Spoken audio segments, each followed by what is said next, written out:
this floor. It's up and there. And Joe, they're still running. Michael Arnold said, if you have a kid who has leadership ability, then give him an opportunity to practice his leadership. That's what I did with Avery Johnson. In Avery Johnson's senior year at Southern, Bobby Phills was a freshman. I recruited him even though he was an undersized center. He was only 6'4". But he came to me one day and he said, well, what can I do to get more playing time? Because I had some big kids playing ahead of him. I said, you're gonna have to learn to be a guard, to be a shooting guard. You gotta do just that, you gotta shoot. Even if I tell you don't shoot, you still gotta shoot. So he said, okay, he said, by next season, I'm gonna be a shooting guard. And that's what he did. His father was the dean of the School of Agriculture at Southern, so he had access to keys to the gymnasium. He'd go early in the morning, and his brother would pass him the ball, and he'd shoot. From then on, he put up big numbers, big numbers.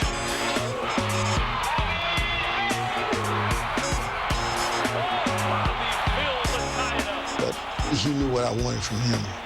He knew what I expected from him. He was my George Washington Carver. He had a brain power. He was interested in veterinary medicine. No pro ball. That never entered the picture. When we would come up to play Alabama State, I would get a friend of mine, pick us up, we'd go over to Tuskegee, sit around on the campus. I wanted him to get the feel of walking on the same ground that people like John O. Franklin and W.B. Du Bois and Booker T. Washington. And you walk across that campus, you could feel it. Bobby Phills, he was special.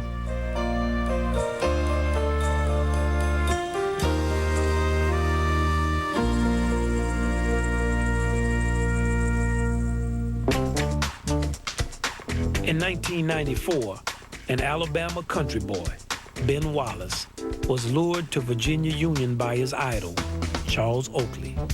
The role that Charles Oakley played in my life was huge, you know, as far as my basketball career and as far as me growing up to be a, you know, a productive citizen. Charles Oakley.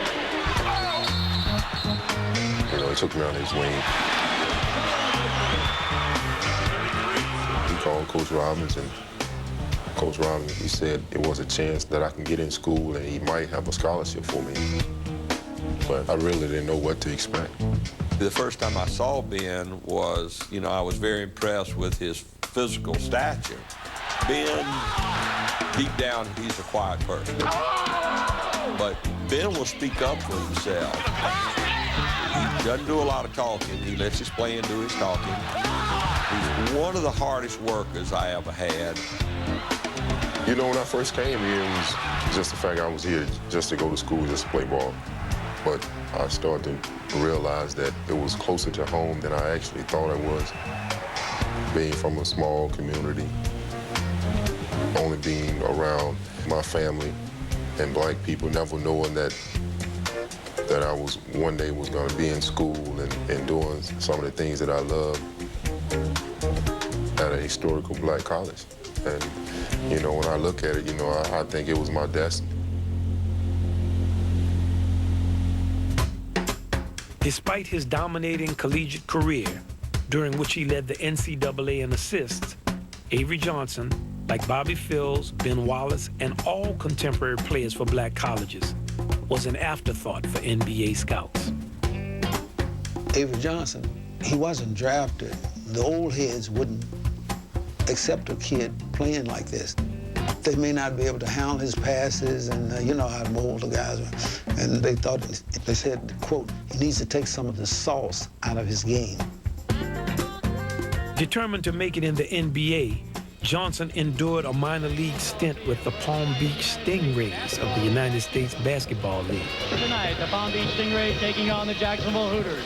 And now the starting lineup for the visiting Palm Beach Stingray. At guard, number 15, Avery Johnson. During the following 11 years, he played on 7 NBA teams and finally found a position as a starting point guard with the San Antonio Spurs.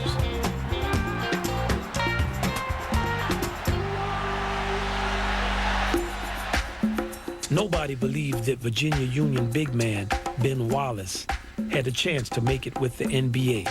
Least of all, Boston Celtics coach M.L. Carr, who saw him at a free agent tryout. When they split the players up, I went with the forwards and the centers, and M.L. Carr come get me and tell me I got to go down there with the guards. I told him, no, I'm a center. I say, center? He's like, how tall are you? I said, 6'8". It's like 6'8" center. I say, nah, in this league, go down there and work on your jump shot. So, M.L. Carr. I haven't seen him lately. M.L. Carr, that's my man. Wallace was cut by the Celtics, played a year in Italy, and then saw limited playing time with two other NBA teams before landing with the Detroit Pistons. A ferocious rebounder and shot blocker, he became one of the NBA's premier centers. At 45, the Milwaukee Bucks select Bobby Phills of Southern University. Hot shooting Bobby Phills was drafted by the Milwaukee Bucks in the second round, one of the last players from a historically black college to be recognized by the NBA. The ball kept getting better and better.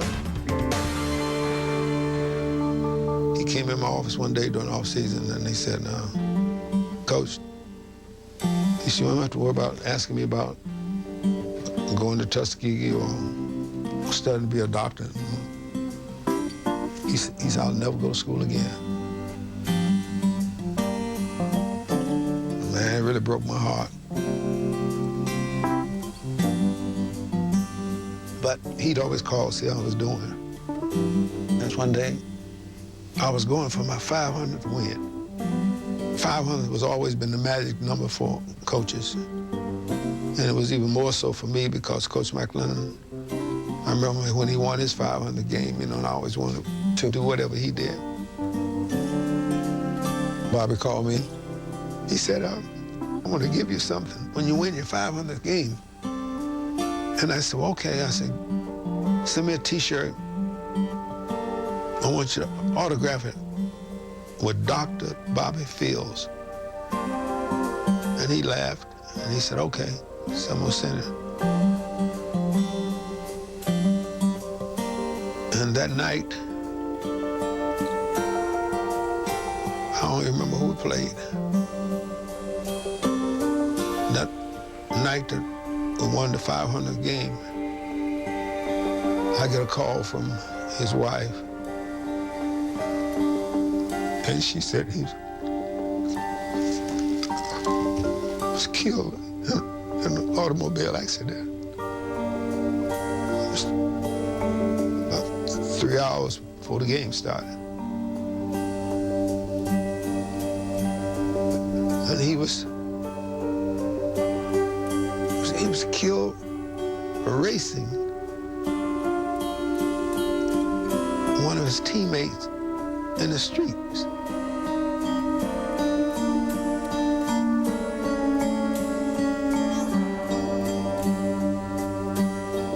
He left a wife, 2 children.